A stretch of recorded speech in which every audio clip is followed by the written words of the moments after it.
hello friends welcome back to my channel पुनर एटा नतुन recipe লৈ আপোনালোকৰ মাজলৈ আহিলো মই লৈ আহিছো ৰঙা বান্ধাকবিৰ এখন সবজি ইয়া মই দেখাই দিছো আপোনালোকৰ ৰঙা বান্ধাকবি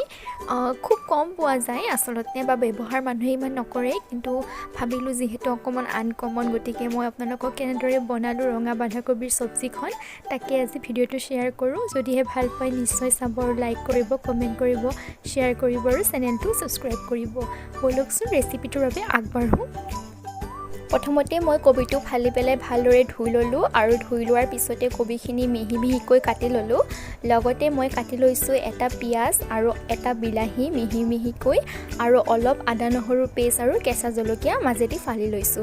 ইফালে মই সবজিখনত দি মটৰ আৰু আলু আপোনালোকে যদি অন্য গাজৰ বা বেলেগ ধৰণৰ বস্তু দিব বিচাৰে দিব পাৰে মই এইখিনিৰে বনাম এতিয়া প্ৰথমতে কেৰাহীখনত মই অকমান তেল দিলো তেলখিনি গৰম হোৱাৰ পিছতে দি দিম পিয়াজখিনি আৰু পিয়াজখিনি অকমান সময় ৰঙচুৱা হোৱালৈ ভাজিম আৰু লগতে দি দিছো কেঁচা জলকীয়া দুটাও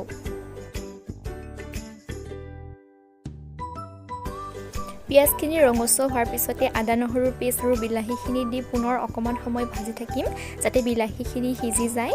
আৰু এতিয়া ইয়াতে মই দি দিম অকমান সোৱাদ অনুসৰি হালধি আৰু লগতে দি দিম অকমান ধনিয়া গুৰি এয়া লৰাই দিছো আৰু মই ইয়াতে অকমান জিৰা গুৰিও দি দিও অকমান সোৱাদ হয় ভাজি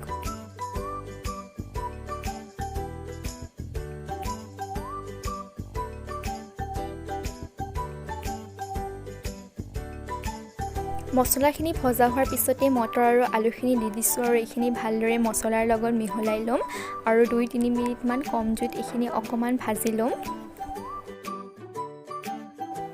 ইয়া সোৱাদ অনুসৰি দিছো অকমান নিমখ আপোনালোকে নিমখৰ জোখটো চাই ল'ব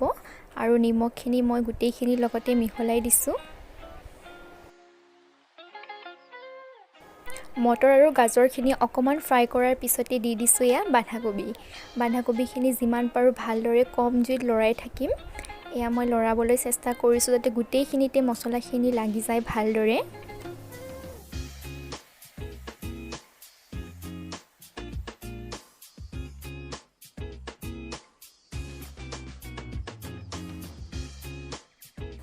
কবিখিনি ভালদৰে লৰোৱাৰ পিছতে অকমান কম জুইত এইখিনি 5 মিনিট মানৰ বাবে সিজিবলৈ দিম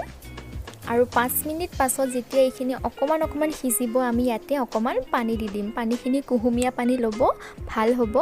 আৰু পানীখিনি দিয়ে পুনৰ এইখিনি জুইটো কমাই যিমান পাৰো আমি সিজালৈ ৰৈ দিম আৰু এয়া দেখিছে প্ৰায় 6-7 মিনিট থকাৰ পিছত এইখিনি অলমোস্ট সিজিছে আৰু পানীখিনিও অলপ শুহি গৈছে আৰু শেষত যেতিয়া একেবাৰে পানীখিনি শুহি যাব দেখিছে আমাৰ সবজিখনো ৰেডি হৈ গ'ল আৰু সিজিলেও